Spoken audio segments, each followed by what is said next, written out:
Minha gratidão a todos vocês, né, que caminham juntos no caminho entrelaçados, à procura da presença de Deus na nossa vida, na nossa história. Minha gratidão a todos os novos inscritos no canal. Obrigada muitíssimo, tá bom? Você está começando agora? Aqui abaixo de onde eu estou falando, temos aqui o meu nome, Edilene Reis. Você clica ali para você poder ver outros vídeos, né, que já lançamos no canal. E do outro lado tem o nome inscrever-se. Se você ainda não se inscreveu, se inscreva no canal, tá bom? E vamos continuar juntos esse caminho que você já está. Se você está me vendo, está me escutando agora, é porque você já está aqui no canal. Então vamos continuar juntos a cada dia na oração, buscando a presença de Deus e buscando a compreensão, né? A certeza de que Deus está presente, mesmo que aconteçam coisas desagradáveis, que para nós é desagradáveis, Deus sempre está presente na nossa vida e na nossa história, tá bom? Então, nós temos já aqui, estamos no livro do Deuteronômio, que é esta proposta que os nossos bispos nos deram de rezar, de conhecer, né, o livro, de estudo, né, para este mês de setembro. Estamos aqui no livro do Deuteronômio. Hoje nós estamos no capítulo 22, a partir do versículo 1. Capítulo 22, a partir do versículo 1. Então, você já marca aí que esta é a porta de oração para este nosso dia, tá bom? Marca já na sua oração. E segue conosco, né, na oração, na busca da presença de Deus. O amor de Deus vem antes e depois, e vai além dos sonhos que aprendi. Não se desfaz, nem mesmo ao dizer não. É luz que diz, filho, é por aqui. Filho, é por aqui. Encontrando a presença de Deus, nós encontramos também o seu amor na nossa vida e na nossa história, certo? Então, vamos escutar a leitura. Se você vê extraviado o boi ou a ovelha do seu irmão, não fique indiferente a eles. Devolva-os ao seu irmão. Seu irmão não é seu vizinho ou você não o conhece? Recolha na sua propriedade o boi ou a ovelha e guarde-os até que seu irmão os procure. Então você os devolverá. Faça o mesmo com o asno, com o manto e com qualquer objeto perdido por seu irmão e que você tenha encontrado. Não fique indiferente a eles. Se você vê o asno ou o boi do seu irmão caídos no caminho, não fique indiferente. Ajude-o a levantar o animal. É uma lei, esta é um ensinamento, né? Estamos aqui desde o capítulo 5, capítulo 6, estamos entrando, né, e vai até o capítulo 26. Esses códigos de lei que a gente pode conhecer que o povo precisou viver naquele tempo, naquela época da história, né? Naquele contexto histórico, que é um contexto diferente do nosso, né? É um tempo cronológico diferente do nosso, contexto histórico diferente do nosso, cultura diferente da nossa. Né? Sempre ter isso em mente, porque assim a gente não vai se assustar, né, do jeito que o povo vivia, porque tem muita coisa que aquele povo viveu que nós não conhecemos como bom, né, hoje, mas eles precisaram viver isso, tá certo? E também assim, quando a gente estuda essas leis, que a gente lê que é necessário, tá bom? A gente precisa conhecer essas leis. Porque a nossa fé é uma fé alicerçada, né? É uma fé que traz um alicerce. Então, a gente precisa conhecer esse alicerce para que a gente não tenha uma fé flutuante, né? Uma fé flutuante Eu costumo pensar como a fé de que quando a gente tem a fé baseada em capítulos e em versículos da Bíblia. E que a gente não conhece o livro, mas a gente lê um versículo ou um capítulo e aí a gente já quer viver aquilo sem conhecer a história, o contexto de onde aquele capítulo ou aquele versículo está inserido. É preciso. Por isso que os nossos bispos, a igreja sempre cuidadosa para conosco, nos orienta de a gente estudar o livro, né? O livro inteiro. A cada capítulo, cada versículo da Bíblia, ele está inserido em um livro. Então é importante. Esses primeiros livros da Bíblia, nós estamos no livro do Deuteronômio, esses primeiros livros da Bíblia, eles trazem, né, uma relação, né, uma continuidade de história. Toda a Bíblia, todos os livros da Bíblia dão continuidade à aliança de Deus, que é a salvação, a aliança que Deus faz com a humanidade, que é sempre em vista da salvação, da nossa salvação, do nosso retorno a Deus, né?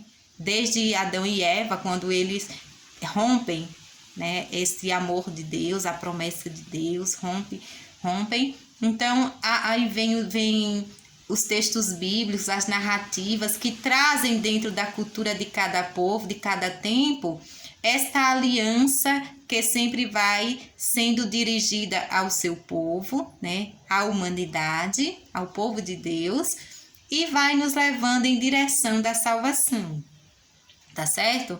Então, assim, nós encontramos muitas leis que nós hoje pensamos, nossa, isso é duríssimo, né? Isso é duríssimo, e é. Mas nós precisamos ter em mente que eles viveram em um tempo diferente, e por algum motivo aquela lei foi colocada. Então, nós encontramos leis que desvalorizam, né, a presença da mulher, né, que não, ou desvaloriza ou então não dá o valor que a mulher tem, que a mulher precisa. Nós precisamos entender e ter em mente que naquele contexto da história, a mulher não tinha o mesmo valor social do homem, né?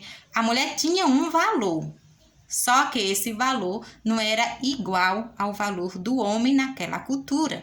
Então, nós vamos entender algumas leis como leis que não é justa para a mulher. Aconteceu. Mas, Edilene, isso não deveria acontecer. Mas aconteceu. É uma outra história, um outro tempo. Nós não podemos mudar isso, né? Mas como na Bíblia teria que ter tudo justo, tudo bom, tudo sabe que os textos bíblicos, as narrativas de cada livro, são narrativas que passam pela história do povo, pela cultura do povo. E nós precisamos ver e saber disso. Deus que manifesta a sua mensagem, Deus que se manifesta dentro da realidade do povo, né? Não é que a mensagem de Deus anula a humanidade. Pelo contrário, a mensagem de Deus vai trazer a dignidade que Deus quer para a humanidade. Tá bom? Então, nós precisamos conhecer e precisamos pedir sempre a ação de Deus, a ação do Espírito Santo na nossa mente, no nosso entender, né, esta mensagem, para que a gente não pare na cultura e queira imitar, né? Por exemplo, aqui nós lemos, né, que se eu encontro algo do meu irmão, né, primeiro nós somos todos irmãos, né? É meu irmão aquele que eu conheço, mas também é meu irmão aquele que eu não conheço. Então, nesse contexto histórico, se alguém encontra o animal do irmão, né, de uma pessoa, ele precisa recolher, está perdido, né? Ele precisa recolher, trazer para a sua casa para depois fazer a devolução. Hoje, no nosso contexto, se a gente encontrar algo perdido, né, ou um animal que seja, se a gente traz para a nossa propriedade e cuida dele e fica ali, pode sugerir, né, a nossa lei, a lei que rege, né, o nosso país, pode sugerir que isso seja errado, né, que pode sugerir que não seja bem um cuidado. Então, nós não mais agimos dessa forma. Por isso que nós temos na nossa sociedade setores que recolhem aquilo que é perdido para depois poder fazer a restituição à pessoa. O importante é, eu não posso me apropriar de algo que é do meu irmão. E eu não posso ser indiferente. Indiferente, né? Indiferente da coisa do outro, do bem do outro, tá certo? Então, isso é importante para ter na nossa mente. Então, esse texto como porta da nossa oração de hoje, vai nos ajudar a pedir ao Senhor que nos faça perceber quando nós nos recusamos de fazer o bem ao nosso irmão, seja aquele que a gente conhece, como aquele que a gente não conhece. A palavra irmão na Sagrada Escritura não diz respeito só a pessoas do mesmo sangue, da mesma família, mas diz respeito a todos, né, daquela sociedade, daquele grupo, né, daquele povo, e diz respeito a nós, a todos. Nós somos irmãos uns dos outros, tá certo? Então, nós vamos percebendo aqui que este cuidado é um cuidado fraterno. O Senhor nos orienta a um cuidado fraterno uns dos outros. Por isso que precisamos, na nossa oração, reconhecer, talvez, alguns momentos da nossa vida que nós negamos a nossa ajuda ao nosso irmão. Quando é que nós negamos? Quando nós temos em casa algo que pode ser oferecido, que o meu irmão está precisando, e eu não vou ao encontro da necessidade do meu irmão. Eu sei que alguém porque eu tenho relações afetivas ou não, né? Tá precisando disso que eu tenho em casa e que eu posso oferecer, mas eu não vou, porque eu só entrego, eu só ajudo se o meu irmão vier até mim e me pedir. Às vezes o irmão nem sabe que você tem, né? Às vezes ele nem sabe que você tem.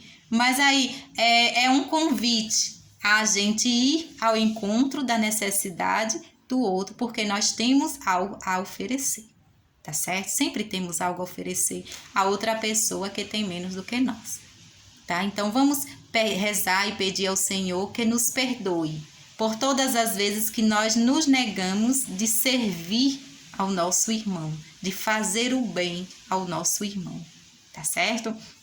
Então, o convite, você vai rezar naquele momento seu de oração, qual você já escolheu. Reze esse texto várias vezes, esse ensinamento várias vezes, e peça sempre a condução do Espírito Santo para o seu momento de oração. Peça sempre a presença de Nossa Senhora, ela que é aquela mulher que nós temos como referência de pessoa que via a necessidade do outro. Nós precisamos ver isso lá em Bodas de Caná, né?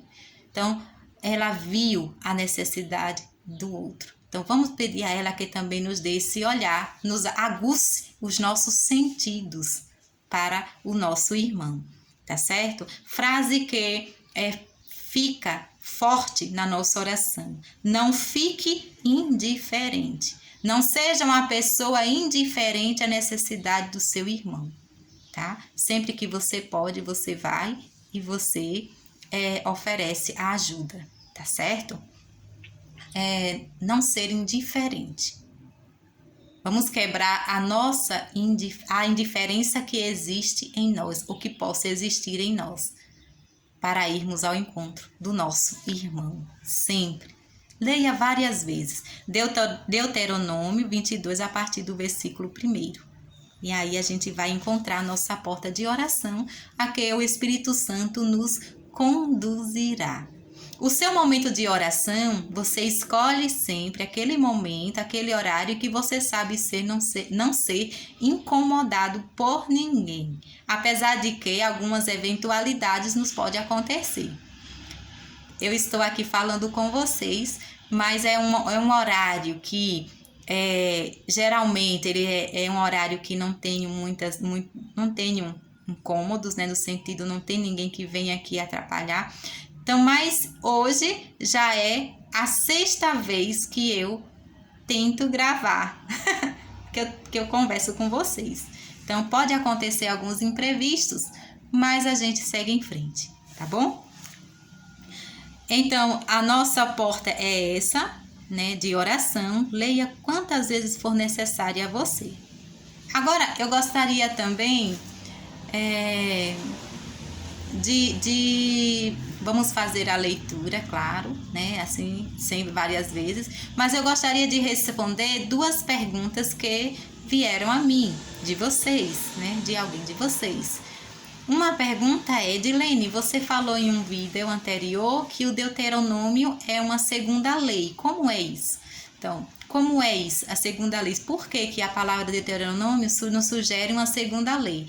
Mais atualizando mais ainda esta significação do nome, nos diz ou nos sugere uma confirmação da lei.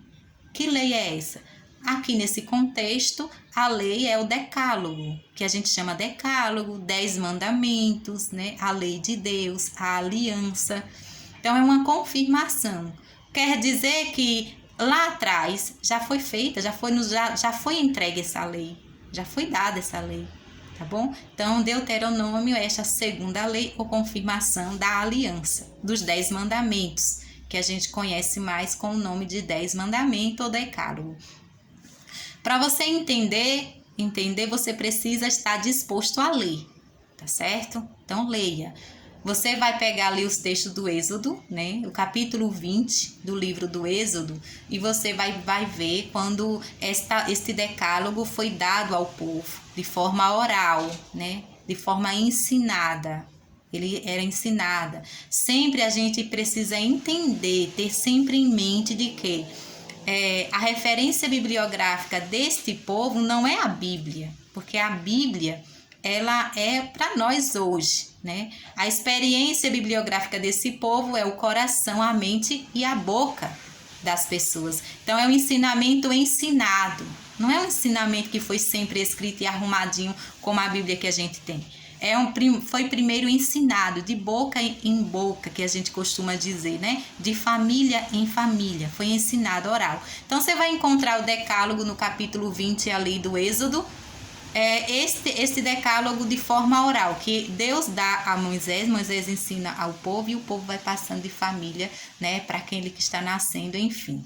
Quando for você estiver lendo o que você tiver no capítulo 24 do livro do Êxodo, você vai encontrar o momento em que essa lei que foi dada há um tempo atrás de forma oral, ela vai ser escrita. O povo precisa dessa lei, o povo pede essa lei de forma escrita, e Moisés então escreve naquelas pedras, né, as tábuas da lei, traz para o povo, constrói uma arca. O que é aquela arca? Em uma palavra mais atual para nós, mais simples, é a caixa, né? Onde aquela tábua é guardada. A Arca da Aliança é o lugar onde as 2 tábuas, onde contém os 10 mandamentos, é guardado. Então, ali é a Arca da Aliança, né? Onde o povo guardou as 2 tábuas da lei que Moisés escreveu. Então, você vai ver isso ali no capítulo 24. Quando chega ali no capítulo 32, não é que isso acontece de um dia para o outro. Tem um tempo entre esses acontecimentos. Nós é que estamos lendo tudo junto, num momento só. Mas existe um tempo, né? Não foi de um dia para o outro. Quando você chega no capítulo 32, Moisés quebra aquelas tábuas de lei. Ele quebra, porque o povo se afasta dessa promessa de Deus que foi feita oral, que já foi ensinada durante tanto tempo, que o povo estava já vivendo, o povo se distanciou, o povo pede que escreve, Moisés sobe, né, ao monte, e ali ele escreve. Quando ele retorna, vê o povo todo desviado dessa lei. Então, para que escrever se o povo não quer viver? Para que ter a Arca da Lei? Você vai entender isso lendo, tá bom? Você vai lá ler. Então, você vai encontrar ali no capítulo 32, né, que Moisés quebra. Quando for no livro do Êxodo ainda, né, nós estamos no livro do Deuteronômio, estamos no livro do Êxodo, é só para entender o porquê do nome do Deuteronômio. No capítulo 34 do livro do Êxodo, Moisés novamente reescreve esta lei que ele quebrou, né, em novas tábuas parecidas, tábuas de pedras, né, parecida com aquelas que ele quebrou. Então, ele reescreve de novo. Certo? E aí, no capítulo 5 do livro do Deuteronômio, ele vai trazer de novo a centralidade dessa lei para o povo. Por que, Edilene, acontece tudo isso? Porque o povo precisou. Você vai entender mais quando você ler esses livros. Leia os 5 primeiros livros da Bíblia que você vai entender melhor. Tá bom? Então, ele reescreve novamente. E ali no capítulo 5 do Deuteronômio, ele traz de novo essa confirmação dos 10 mandamentos. Por isso, o livro. Tá certo?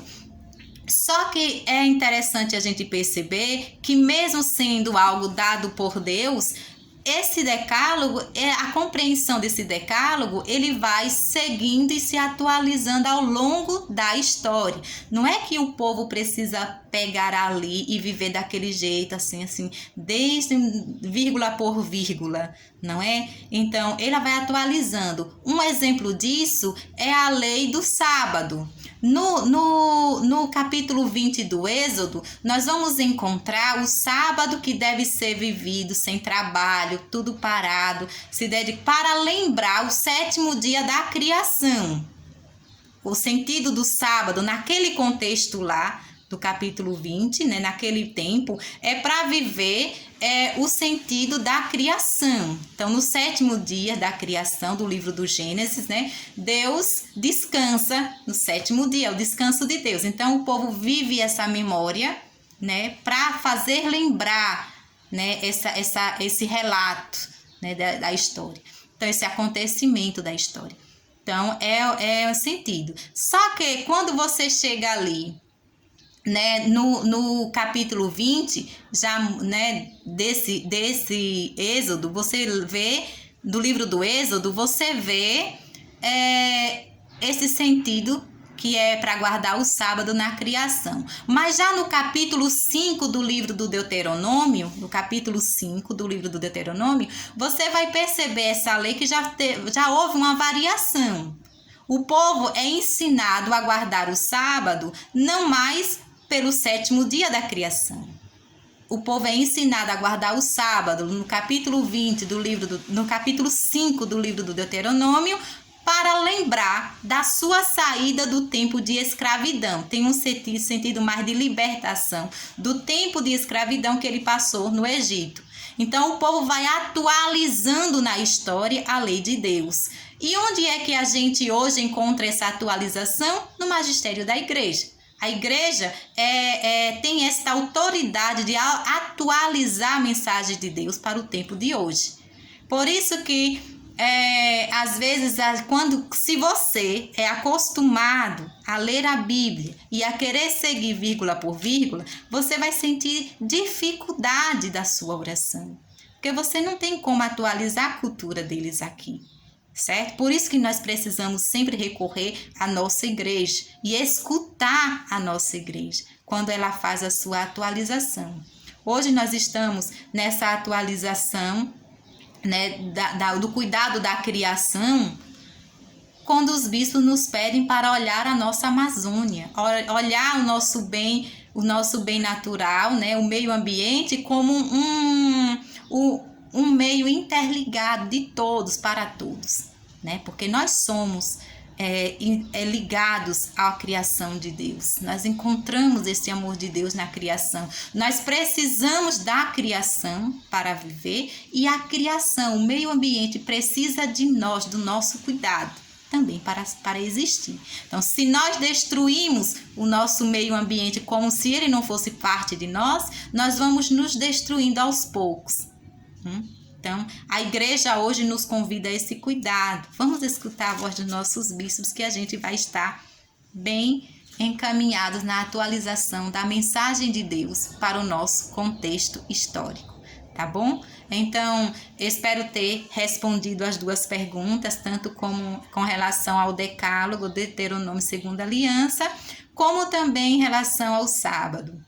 Tá? E mais na frente, fique sempre ligado ao nosso canal, porque nós temos essa proposta de oração, mas quando nós terminarmos, né, essa proposta de oração, a gente passa a algo mais teológico, né, desse livro bíblico belíssimo que é o Deuteronômio, tá certo?